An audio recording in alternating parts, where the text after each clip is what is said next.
আসসালামু আলাইকুম সুপ্রিয় দর্শক, দেশ এবং দেশের বাইরে কাছে কিংবা দূরে যে যেখান থেকে খামারি টিভি দেখছেন, আমি আনিসুজ্জামান। সুপ্রিয় দর্শক, খামারি টিভি আজকে চলে এসেছে একেবারে ভিন্নধর্মী একটি প্রতিবেদন করার জন্য। খামারি টিভি এই মুহূর্তে অবস্থান করছে পাবনা জেলার একেবারে চলন বিলের মাঝে একটি বাথান এলাকা। এই বাথান রাউতবাড়ি বাথান, এটি এর অবস্থান পাবনা জেলার ফরিদপুর উপজেলার বিলচান্দক হয়ে ধলাই নদীর পারে এর অবস্থান। সুপ্রিয় দর্শক, রাউতবাড়ি বাথান থেকে আমি আনিসুজ্জামান খামারি টিভির পক্ষ থেকে আপনাদের সবাইকে জানাই শুভেচ্ছা এবং স্বাগতম। সুপ্রিয় দর্শক, খামারি টিভি দেশের কৃষি এবং কৃষ্টি নিয়ে কথা বলে। খামারি টিভি সবসময় দেশের প্রত্যন্ত অঞ্চলের যে কৃষি সব চিত্র তুলে ধরার চেষ্টা করে। আজকেও তেমন একটি আয়োজন। আমাদের যে গো সম্পদ, যে গো রাজধানী খ্যাত, যেখানে এসে উপস্থিত হয়েছি চলন বিলের বাথান অঞ্চলে। সুপ্রিয় দর্শক, খামারি টিভির সাথেই থাকুন এবং দেখতে থাকুন সম্পূর্ণ ভিডিও। আজকে এই বাথানের সম্পূর্ণ চিত্র আপনাদের তুলে ধরার চেষ্টা করব। খামারি টিভির সাথেই থাকুন এবং চ্যানেলটির নতুন দর্শক হয়ে থাকলে চ্যানেলটিকে একটি সাবস্ক্রাইব করে সাথেই থাকবেন। সুপ্রিয় দর্শক, চলুন দেখা যাক এবং এখানকার যারা খামারি আছে তাদের সাথে কথা বলবো, সাথেই থাকুন। আসসালামু আলাইকুম। কেমন আছেন? আছি ভালোই।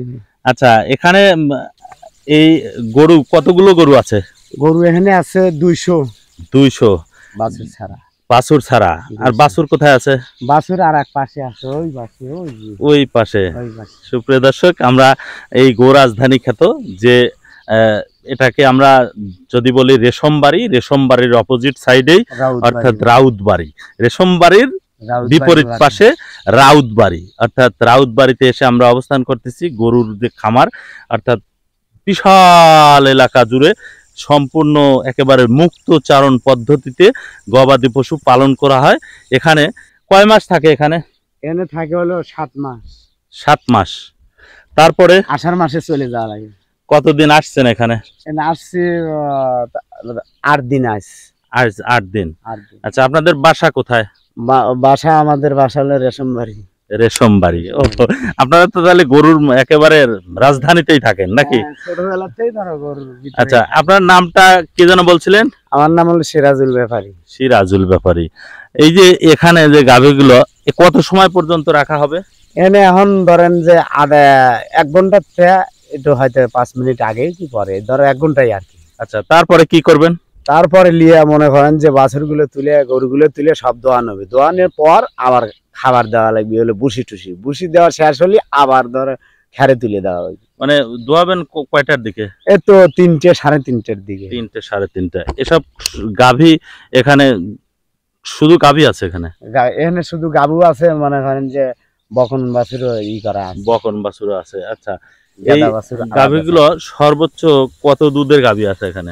সর্বোচ্চ ধরো 15 লিটার 16 লিটার। 15-16 লিটার। এসব জাত কি জাতের গরু? এনে জাত আছে হলো অস্ট্রেলিয়া আছে, ফ্রিজিয়ান আছে, জার্সি আছে। অস্ট্রেলিয়ান, ফ্রিজিয়ান এবং জার্সি।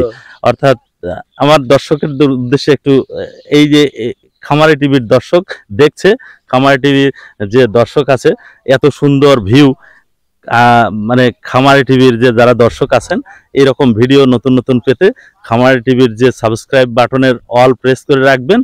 নতুন নতুন আপডেট পেতে, সবার আগে ভিডিও পেতে খামারি টিভির সাথেই থাকুন। সুপ্রিয় দর্শক, আমরা অনেক কিছু এখানে দেখানোর চেষ্টা করছি। এখানে একটা নদী, এই ধলাই নদী। বর্ষার সময় দেখা যায় যে এখানে কিন্তু সমস্ত মাঠ পানিতে, অনেক পানি, একেবারে এর উপরে পানি ওঠে। ও, অর্থাৎ এটা এক সাগরের মতো দেখা যায়, তাই না? আচ্ছা, বর্ষার সময় সেই সাগরের তলদেশে এখন কিন্তু সম্পূর্ণ একেবারে যে মুক্ত চারণ ভূমিতে গবাদি পশু পালন করা হচ্ছে। সুপ্রিয় দর্শক, আমরা খামারি ভাইয়ের সাথে কথা বলছিলাম। প্রায় 200-র মতো গরু আছে এখানে এবং তারা এইভাবেই বর্ষার আগ পর্যন্ত, বর্ষা আসলেই এরা আবার চলে যাবে সেই তাদের গন্তব্যস্থল। আবার তাদের এই বর্ষার পরবর্তীতে এখানে এসে উপস্থিত হবে এবং গরুকে এখানে রাখার যে সুন্দর একটি ব্যবস্থা আমরা বাথান থেকে আজকে এই যে আপনার রাউতবাড়ি বাথান, সুপ্রিয় দর্শক, রাউতবাড়ি বাথান থেকে আজকের মতো আমি এখানেই বিদায় নিচ্ছি। পরবর্তী নতুন কোনো ভিডিওতে আপনাদের সামনে দেখা হবে। ততক্ষণ পর্যন্ত সাথেই থাকুন। আসসালামু আলাইকুম রহমতুল্লাহ আবরকাতুহ।